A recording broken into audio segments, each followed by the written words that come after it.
Logical Dad. The Boy Who Shared His Shadow.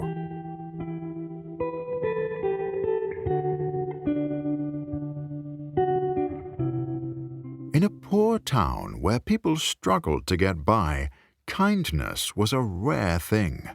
Everyone held tightly to what little they had, afraid that if they gave anything away, they might never get it back.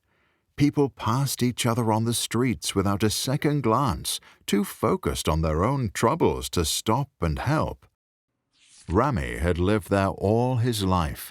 He had seen neighbors turn away beggars, shopkeepers refusing to give even a crumb to the hungry, and workers keeping their heads down, never offering a hand to those who stumbled. Rami's father had always told him to be kind to those less fortunate, but that's not how things worked around here. One afternoon, as he stood in the town square, he noticed something odd. His shadow stretched before him, longer than usual, rippling ever so slightly. Curious, he stepped forward, and for a brief moment it almost looked as if it was lagging behind. He crouched down, reached out, and pinched it between his fingers. To his shock, a piece of it tore off like fabric.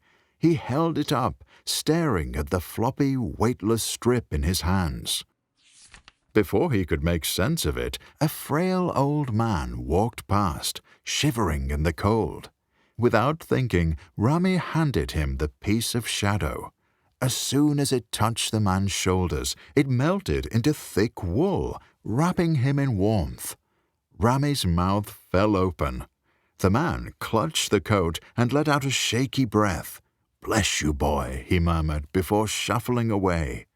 Rami sat frozen. What had just happened? News spread quickly. Soon, people began to gather, whispering about the boy with the magic shadow. A barefoot child approached, eyes wide with hunger.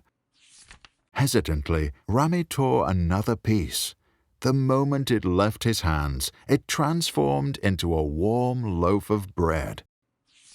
A mother with worn-out shoes, a worker with aching hands. Piece by piece, Rami gave away his shadow, and each time it turned into exactly what they needed. "This is incredible," he thought. "I can help everyone." But as the day wore on, he noticed something troubling. His shadow had grown smaller. At first he ignored it, but with every piece he gave away, he felt weaker. His steps became sluggish, his body light as air. By evening, his shadow was barely more than a smudge beneath his feet. And then, as he tried to call out to someone passing by, he realized his voice was fading too. Panic crept in. He turned in circles, looking for help, but no one seemed to notice him anymore. The more he had given, the less of him there was. Terrified, he ran through the streets, searching for answers. That was when he saw them, others like him. Men and women with only faint outlines of shadows, some with none at all. They had given everything, and now they sat in alleyways and under bridges, unseen and forgotten. A terrible understanding settled over Rami. He had thought kindness meant giving until there was nothing left. But what good was generosity if it left you with nothing? Then an idea came to him. The next morning, instead of giving away what little he had left, Rami began to build. He gathered scraps from around the village. He used the largest rocks he could carry for the foundation and built upwards using wooden planks and old tires, stacking them higher each day. At first, people laughed. "Why waste your time?" they scoffed. But he kept working, through wind, through rain, through the aching of his hands. As he built, those with faded shadows watched. They were weary, but something in Rami's determination stirred them. Slowly, one by one, they began to help.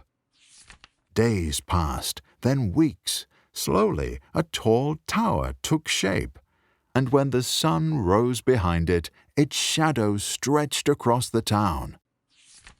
As Rami stood beneath the great shadow, he reached out and pinched it between his fingers.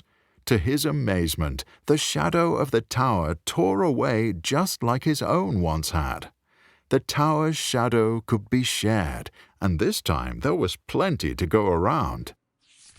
The people watched in awe. Slowly, they reached out, each taking only what they needed. Rami saw the shadow diminish slowly, but was no longer worried, as he knew how to make more. For the first time, Rami understood. True generosity wasn't about giving yourself away until there was nothing left. It was about creating something bigger than yourself, something that could give endlessly without ever running out.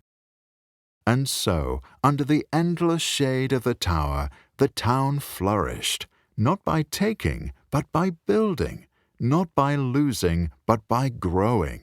And Rami, standing among them, knew that he had found the truest way to give. Dear Mom and Dad, Rami's discovery of generosity was bound by a simple truth. He could only give what he had.